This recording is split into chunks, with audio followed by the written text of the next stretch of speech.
what are the mass graves? So let's get some history on that. Okay.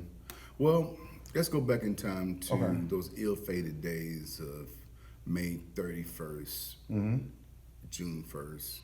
Actually, we can go back to May 30th, Okay. when the arrest of Dick Rowland, who was accused of molesting a white woman Okay. downtown Tulsa, Okay. which ignited the community, both black and white, to protest at the jailhouse. And both groups, both black and white groups, were demanding the release of Dick Rowland. The black folks wanted to protect Rowland. They offered their security services for the sheriff department. The white folks were there demanding, let him out, we want to lynch him. Sheriff McCullough, who's also on the Klan, and Barney Cleaver, Tulsa's first African-American law enforcement officer, Okay. told both crowds. The white crowd was on the south side of the courthouse. Barney Cleaver was on the north side of the courthouse. Okay. And both law enforcement officers told each group to disperse. Okay. They eventually dispersed, but they met on the east side of the building, where there became a confrontation between the two races. Okay. One small, frail man went up to the big black vet, stated, "What you gonna do with that gun, nigger?" And he said, "Use it if I have to." The guy reached for the gun. The gun went off. People scattered. All hell broke loose, and the black folks retreated to the Greenwood, prepared for the fight of their lives. White folks broke into pawn shops and gun stores to get ammunition to fight the Negroes. So at that time, black people knew that it was getting ready to happen? Well, it was something in the air, you know. It was always tension because there was a lot of jealousy going on from the white community, you know, and black folks. They were interpreted as being cocky, you know, and uppity, when they were just basically confident within themselves. So when we talk about Greenwood area or the area of Greenwood, where is the lines? I mean, just can you briefly let us know about the lines that where we're talking? Because a lot of times people think it's all of North Tulsa. Right. No, what we know today as those railroad tracks, I believe that's the Frisco tracks. Okay. That is served as even today, it is considered the dividing line, racially, economically, and socially, the dividing line of Tulsa. Okay. And it was like that back then. Then you have to the west, the Denver Street. Actually, Cincinnati.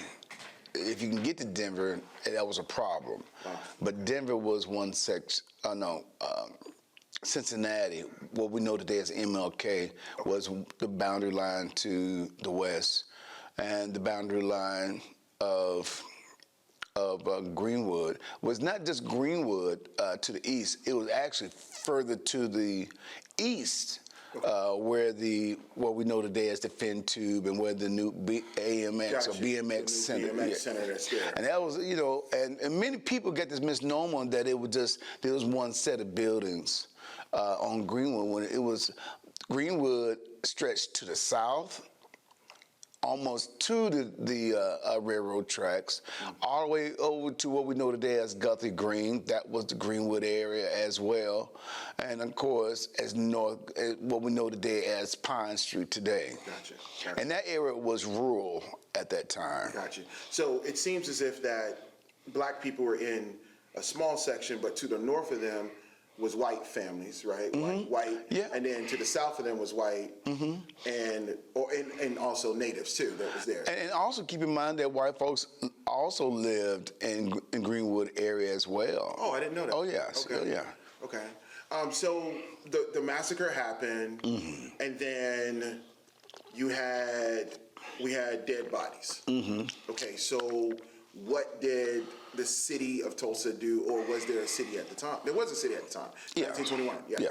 Well, at that point in time, they start to round up the so-called Negroes and, you know, for their protection into different internment camps like Brady Theater, which thank God they changed the name of that place. Now it's now known as Tulsa Theater.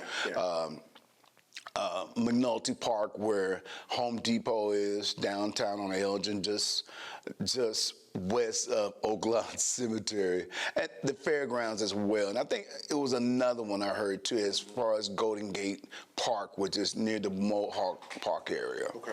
And so here these folks were rounded up and taken to these internment camps, allegedly for their protection.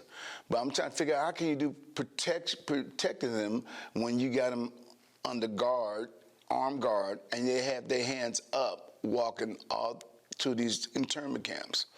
We'll figure that out later. We see those pictures, like you know, the picture with the tan rays. And all that. I remember pictures like that. So now that brings us here to, you had mentioned Oaklawn Cemetery, and we were talking about the mass graves. Are there mass graves in Oaklawn? Oh, yes. Okay. Oh, yes, most definitely. And one thing that we want to make sure early on, even in the Tulsa Race Riot Commission report that was filed formally in 2001 and signed into order by former Governor Frank Keating, in there they stated, as far as the death count and as far as where the deaths are, information is located. Dr. Clyde Snow warned us then, said, do not get your hopes up high if you do come across bodies, because we are still dealing with the 1919 and 1918 pandemic. And so they might be mass graves. Spanish American flu. Exactly. Okay, gotcha. Exactly. And so it's ironic that 100 years later, like clockwork, we right back in history. And so deliberately, you know, even though the scientists and the researchers believe, oh yeah, this is it, that's it. No, you just got to go beyond proving me that these people who you think that's in these mass graves at Oaklawn are those who are victims, unless we dig the whole thing up and see what's underneath. And then and we had some of the best scientists and researchers. The scientists strongly believe that this is the mass grave of those who were massacred, not so much of those who were placed in there from the pandemic. Right. When in October last year, when we opened up this section of this trench, and as we pull back the layers inch by inch, hour after hour, we went very deliberate, very slowly pulled dirt up, and it started to reveal these coffins, one by one, side by side, just like dominoes in a case. They were like that inside of there. And so now we just saw the tops of them. And there's some belief that it may be stacked underneath. It's not confirmed yet. We're not confirming that until we actually go in. You're thinking there may be just bodies up under the coffins? We feel that, but we had not made a full formal determination till we dig them up, and we should be doing that in the next couple of days. So right now, I think the last count was 28 coffins that they recovered. Is that correct? I heard 27, but I'm not sure. Everything's going real fast out there now, so I'm quite sure they got some more. We're going to surpass the so-called 18 that will officially. How many do you think there are in there in that trench that they're digging? What's your hypothesis? Man, for this section of this cemetery, there were no documentation of what we found so far, none. So we don't know if we're dealing with people who were buried afterwards or buried before. We don't know. That's why we let the scientists who are going to tell us right on site in the next coming weeks who's who and how they possibly got here. So we were very short in trying to make assumptions of it. But in my guilt, in my gut reaction, I strongly believe that they are the ones we've been looking for. And I think what else is going to reveal that there's yet more to come. You know, We're talking about going to other spots around the city.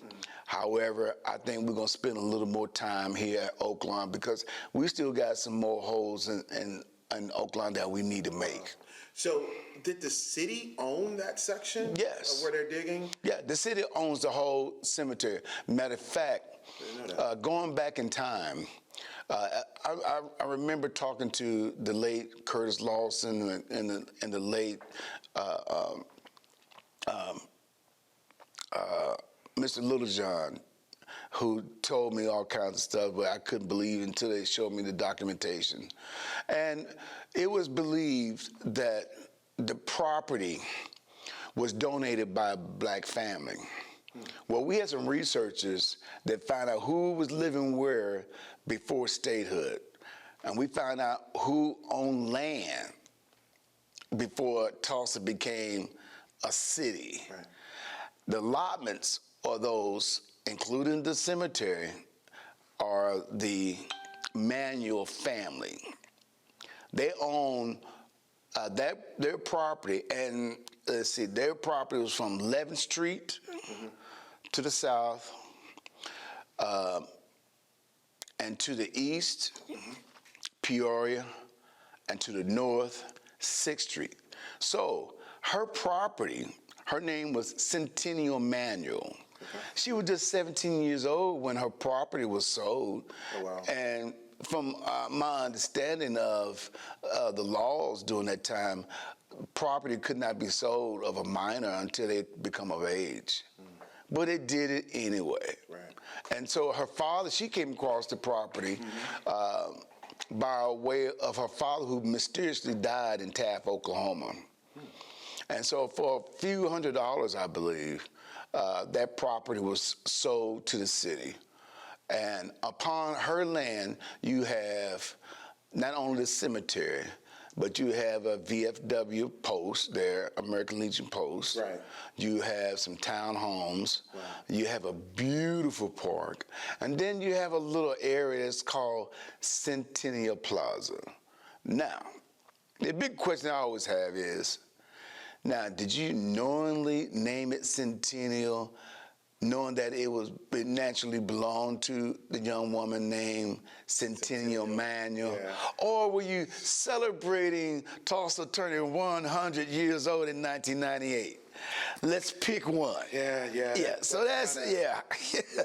That's a strange coincidence. Yeah, that's kind of a coincidence. Yeah. But we want to make you want to go, Yeah. And so in that, that intrigued me. And what got my interest too is that right next door to the Centennial's property is the Bruner allotment. That's my family. So now I got a big I got a bigger interest in this to find out. Let's go a little bit deeper on how this once was my family, possibly my family. It's a big Bruner family, Bruners and Graysons.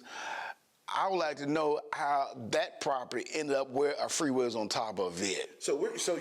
This is going beyond. Oh yeah. The graves. This is actually looking. I like that land beyond the graves. Yeah, I like that. This is looking like some type of land grabs or allotment and trying to figure that out because historically, black people have been disenfranchised and their land has been taken. Exactly. Yeah. Exactly. Wow. And a good person to talk to. He's been feeding me all kinds of information. That's a gentleman by the name of Eli Grayson.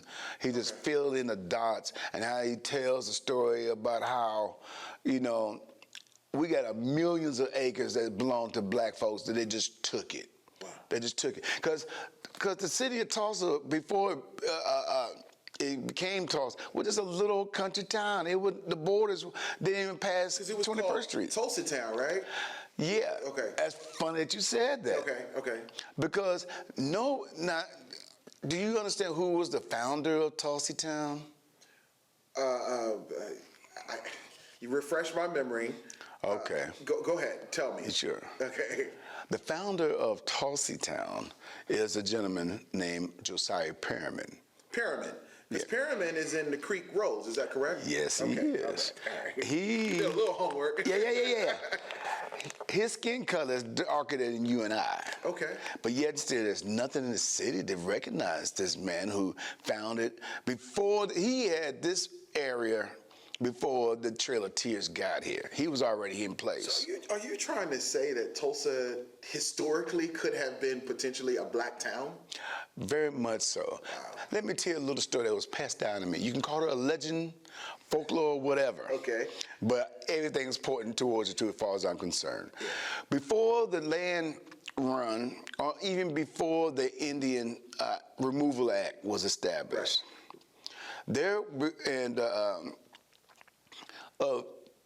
it was 32 black townships that was established in America. 24 of them were right here, what we know then as before Indian Territory. Okay. So we had a land locked here in what was later on became Indian Territory, and we know today as Oklahoma. And so these expediters, when they were trying to figure out where to find some land to push the Native Americans off their land. And so they knew that a post office was established upon this big hill. It was the biggest hill. I want to say, and I strongly believe that it was Standpipe Hill, because at that time it was the largest hill in this area. Right. And so these expediters, they found them.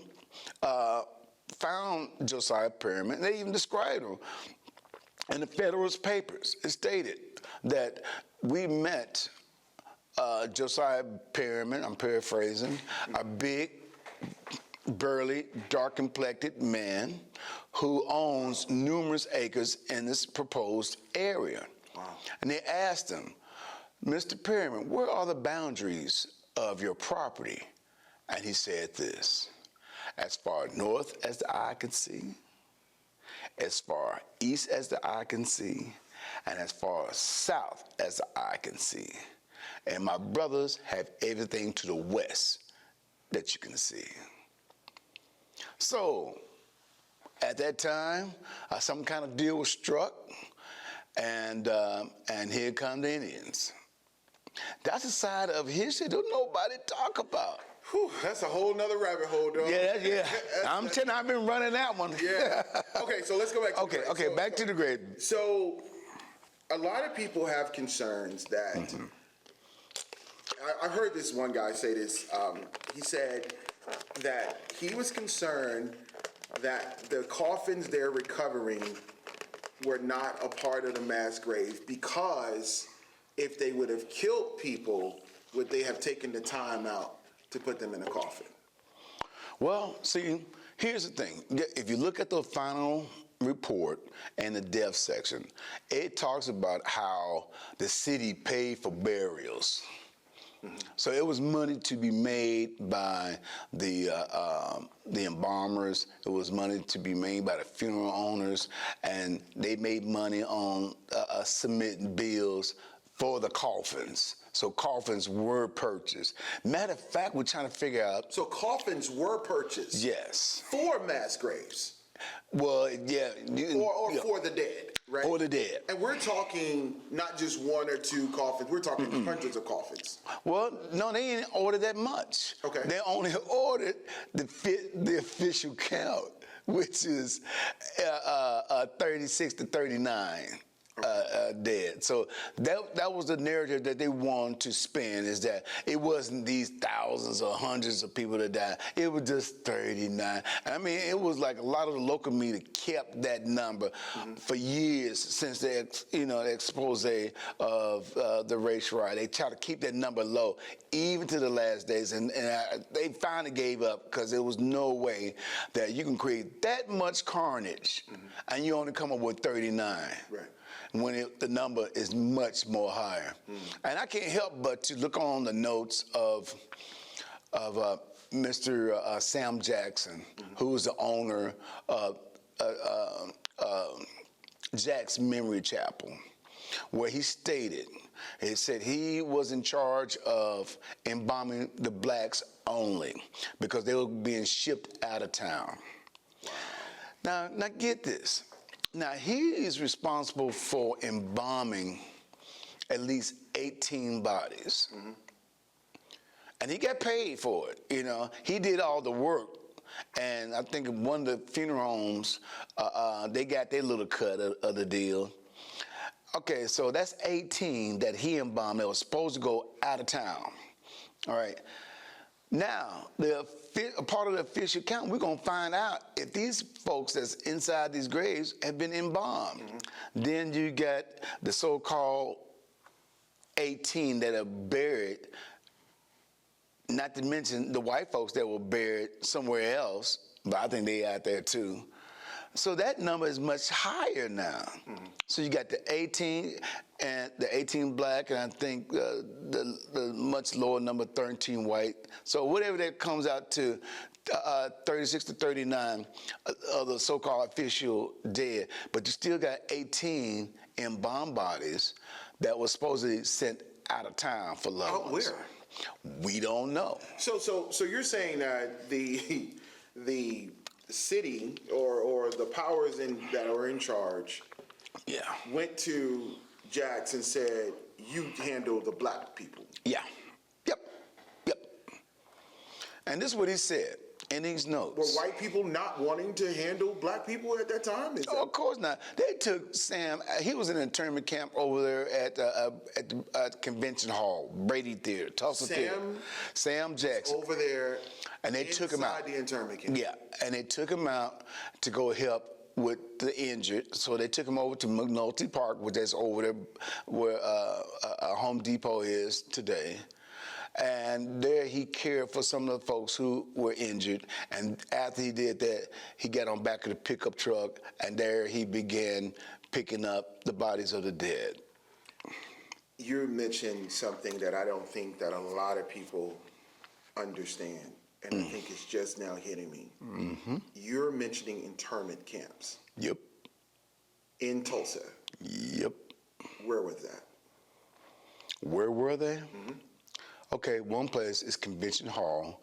Most of us know it as Brady Theater. Today, it's Tulsa Theater. You have McNulty Park, which is located at 11th and Elgin, where Home Depot is. The third one's at the fairgrounds and that pavilion area where they sometimes have, you know, concerts and Disney on Ice and stuff like that. And then I believe there was a fourth one at Golden Gate Park. I got less information about that. So they were all placed at these different internment camps. Once they got the internment camps, that's when Greenwood was set ablaze and destroyed. Once they got everybody out, they destroyed them. Wow. I don't think a lot of people knew that, man. I think people heard the story, Right. But are you saying that they literally went in, gathered these people like they did the Jews, Right. and put them into... The same thing that they did with the Asian Americans during World War II, put them in internment camps. Yeah. And, you know, and then That this part go is on. missing in the conversation. Yeah. And that was missing during the centennial. You're the first person that I've heard mention about internment camps. People want to make nice of a tragic story. And that's why people are not really buying a lot of the stuff. You know, just because somebody's plucking down a lot of money, you got to dance to their tunes. Right now, we are looking for the rightful spot, a permanent place of rest for whomever we find. That's connected to the So you guys want to, whoever you find that's a part of the massacre, you want to give them their proper rest. Exactly. And we want to bring them back home. We want to bring them back to the Greenwood area where their blood is shed right there on those grounds of Greenwood. We don't know exactly where, but we want them to bring them back home. And I think one of our good friends, Chief, said it best: their blood fertilized the grounds of Greenwood. So let's bring them back home. Now, in the 5 recommendations that the state of Oklahoma stated in their commission report in 2001, one was direct payments for survivors of the atrocities. Number 2 was payments, cash payments towards the descendants of the survivors going through the atrocities. The next one was about scholarships for children who are affected in the Greenwood area. The third one, the fourth one was that for making the Greenwood area and other areas in North Tulsa an empowerment zone. The last one was to create a memorial park to honor the survivors and the residents of Greenwood. Now, the only thing they did so far from that was to put up $5 million for the memorial park. They did that. Because inside that park is supposed to be where the remains, if any are found, they're supposed to go there. So where is this park going to be located? No, it's already built. It's called the John Hope Franklin Reconciliation Park. That's the park. That's the park. I didn't know that. That was the $5 million they donated, the state gave, was the same $5 million they gave to the Oklahoma City bombing memorial. It's going to be interesting how they're going to make the park a cemetery. Well, here's the problem. They don't want it. They don't want the remains there at the park. Yeah, that would go against kind of what they stand for, their mantra, in itself. Exactly. Yeah. Okay. So, is there? I think this is probably self-explanatory, but are there ways that? How can they get in touch with these families once they find, like the process, once the body is exhumed and they do DNA? Are they contacting families? I don't think you can do that. Only way that you can do that is that making the DNA, and I really don't know because we're still figuring this out. Only thing I can think of is that making the DNA available and there's some kind of database people will go to it. Like for me, I don't know if I got family members, but I'm gonna donate my DNA to see if I come on. They're gonna ask people to donate their DNA. I mean, if you're interested, I know I'm interested in it, I mean, if you don't, you don't, but, I want to know because I really don't know my side of the family. I want to know that I'm just not finding out my inheritance is underneath the freeway now. And so I want to know, had I got some family members that I don't even know. And so you mentioned about anger you. I mean, so how now you're a part of this process here. How are you educating the scientists to deal with the emotional aspect of this? Because you're in the community and you're hearing what the community people are saying, but you're also sitting at the tables with the people who are making these decisions. What is that like for you? Well, I think it's a learning lesson for both because they're going in with a very scientific mind. They not understand the traditional spirituality, especially when it comes to black funerals and stuff like that. They come strictly from a higher learning aspect, scientific aspect, and then they got their blinders up. But as the emotions start to erupt, and they have been increasing the last couple of days, they open up their minds and trying to listen to that this is much bigger than just trying to make their own assumptions of what possibly may have happened, and so it's now boiling down. So let's not, all of us, let us not make assumptions. Let's get down to the facts and be able to determine at that point in time, which is good for me too, because sometimes you allow those emotions to get involved and you're not thinking clearly because you're so angry, you're so emotional, and you don't see the bigger picture of understanding. So it is a process, not so much of a monologue with each other or an argument with each other, but more of a dialogue and sharing the knowledge and then being able to slowly figure out and understand what exactly happened, what is my eye seeing and what is my brain interpreting. So a lot of people are feeling like, will the truth ever come out? Do you have that concern? I have that concern too, and that's one thing I stated from the very beginning when we met with the mayor, going on 2 years ago when we had that big meeting, which also included the late Senator Maxine Horner being at that table. And it was agreed upon that this whole process will be transparent, everything above board. Everybody's watching everything. So everybody won't get locked out of anything. That's why it's so important to form this public oversight committee and to be able to make decisions on the spot. Right. You know, some of my fellow members right now are on the spot, and if anything comes up that's questionable, they know to start asking those questions and making a determination what needs to be next at this time. So back in October, there was some concern. There was a cemetery by Booker T. Washington, and it was like the owner didn't want people digging in there. What have we gotten to that point? Because at that point, we could not. I think he didn't want the city going in. Exactly, and that's what it, because there's so much damage that's in this particular hidden area of the cemetery, and what he had offered was something that the commission 20 years ago looked at, and they didn't find anything at that point in time. However, after I talked to Dr. Clyde Snow at that time, and I told him things that I found when I went up there at the site, the Booker T. Washington site, the things that I found. He said, "Man, I wish when we were active that we found what you found, because we had the power to go right up to there and take everybody out of there." And what they have done since the investigation, let me say, I don't know who they is, but a lot of that evidence, even the rusted temporary markers, they pulled them all up. Some of them were embedded in the roots of the tree, where the tree grew up around these markers. You can see how they just basically ripped them out of there. That's a felony. Yeah. They had removed, I had documented this place since 2004. And they ultimately just destroyed and make it seem that, oh, there's nothing here. And so, again, if this is supposed to be a murder investigation, we should not have to have a cemetery owner, which is Butler Stump's funeral service that owns the property, that serves to the African American community.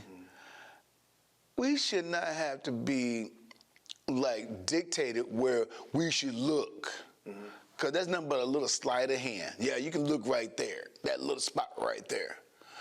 A murder investigation go wherever you see evidence of wrongdoing. So in your opinion, you're thinking that's a crime scene. Oh, and it should be definitely treated as such. Exactly, private or not. Gotcha. This is a lot. So you had an opportunity, I gather, to visually see one of the bodies. Is that correct? Actually, I saw 3, 4 of them. Can you briefly explain what you saw? Because I know that is a interesting thing. Well, I'm gonna say it like this. First of all, this of my belief. Okay. I do believe that the trench that we're currently under, and we are exhuming them out as we speak, that these truly are the ones. Because the way that they were buried, it seemed as though they were just thrown into these coffins. They had one where their head is up here and their feet up here. And then the next to it, the head's up here and the feet down there, and vice versa. Like, I mean, if somebody really cared, everybody would be facing the same direction. And then you see the condition of the skeletal remains, and what tells the story is you just got nothing but skeleton, but you can tell that person died with that face of agony on their face. What are the conditions on the clothes? There's no clothes. They all rotted away. Wow. Nothing but skeleton. Well, our first one that we believe was a woman, she was so fragile. The air alone just made her bone structure just crumble just at the touch. So we had to quickly get her out of there, and so we had to have an emergency excavation of her, because we were pending rain. Like today, we were pending rain. So after the day,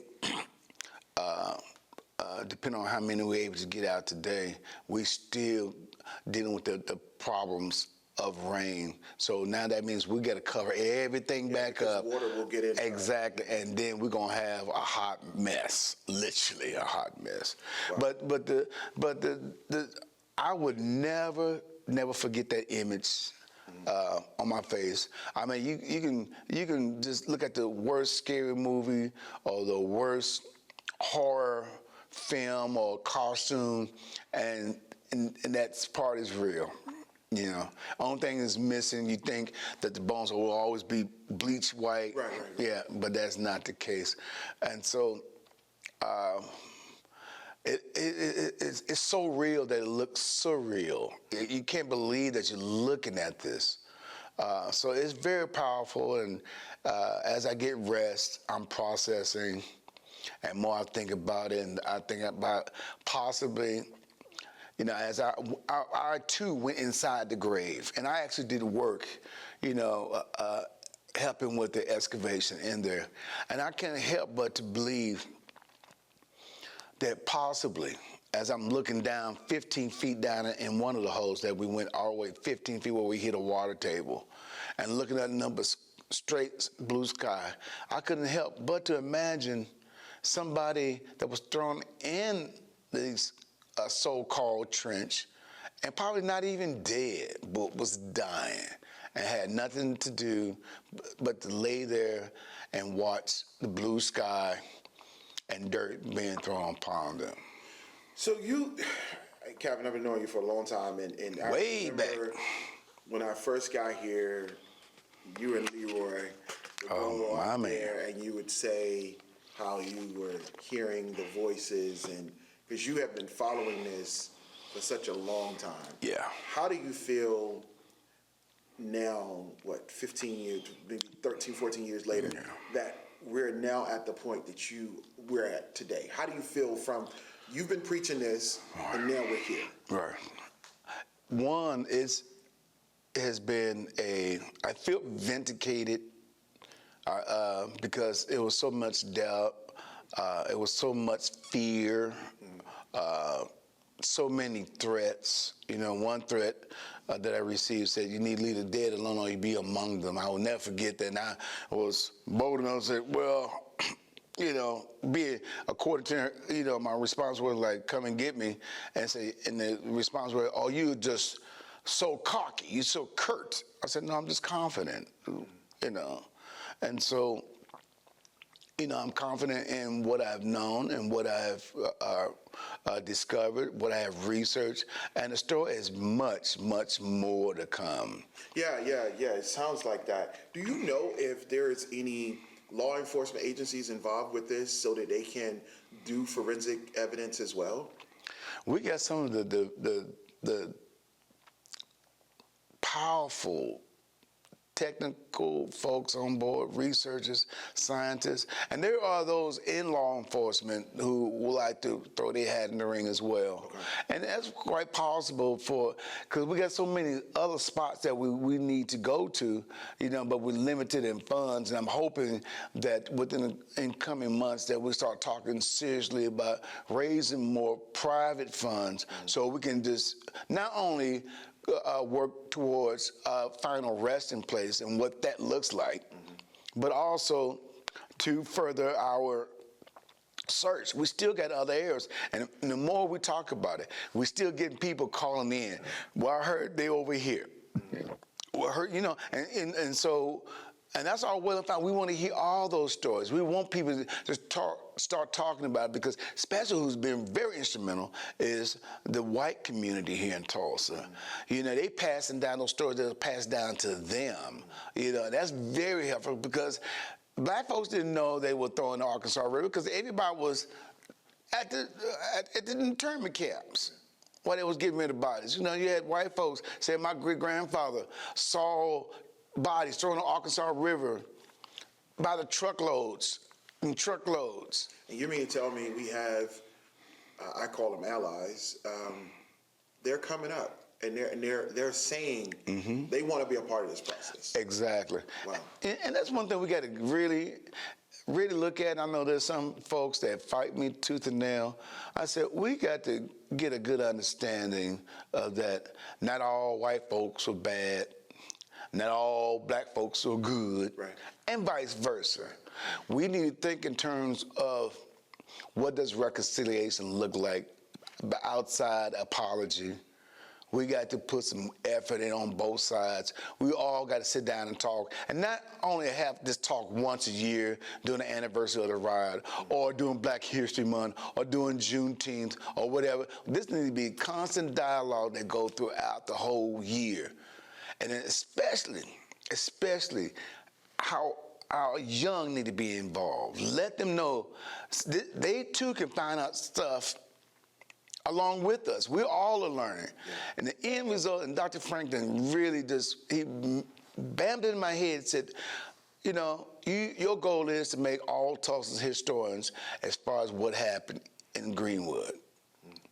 So, I mean, man, you know, all over the country, I get political right quick. Right. All over the country, right, they're calling this the race theory to do away with that. And I'm hearing from so many people, they're saying, I just now hearing about Greenwood. I'm just now hearing about Greenwood. And you're saying that, you know, you had a charge to let all historians and all people to know about what happened in Greenwood. Right. What can the citizens do when governments that are led by these bureaucrats are saying, we don't really want you to know about the bad parts about history, but we only want you to, because you may feel uncomfortable, we only want you to know about the good parts. What can the citizens do to push back on that? Because it sounds like to me, you yourself have had a lot of pushback in trying to even get to this point, but your perseverance push forward. What can the citizens do? Well, number one, I think it was a great, giant step when the state of Oklahoma took the stance that children in elementary, junior high, high school, and college will be mandatorily taught what happened in 1921.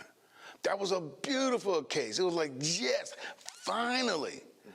But when our good governor made us all go back in time by a big giant leap, but said, we don't want y'all to talk about it because you make another group of people feel upset of knowing what happened. I said, because they had to study what happened. Like, really? I bet the Jewish community felt bad, had to learn about the Holocaust.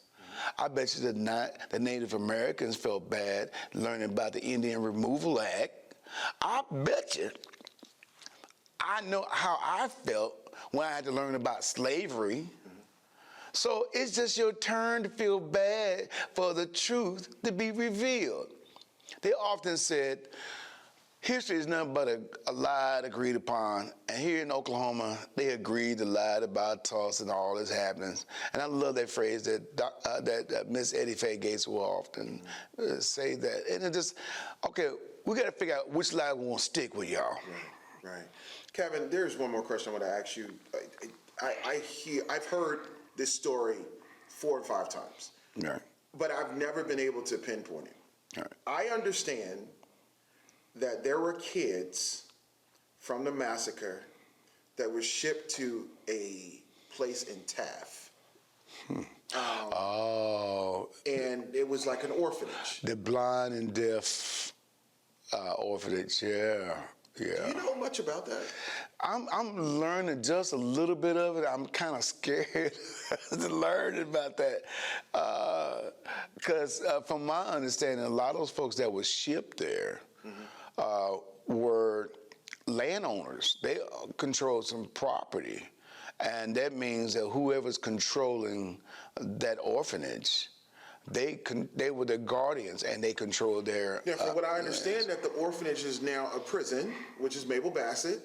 Wow. Yeah, and there's a cemetery behind Mabel Bassett that they're saying that could have possibly belonged to these children that were shipped. Now, this is what I've heard countless times, so I didn't know if you were aware of any of that. You gonna make me dig now, man. Let's work on that one, man.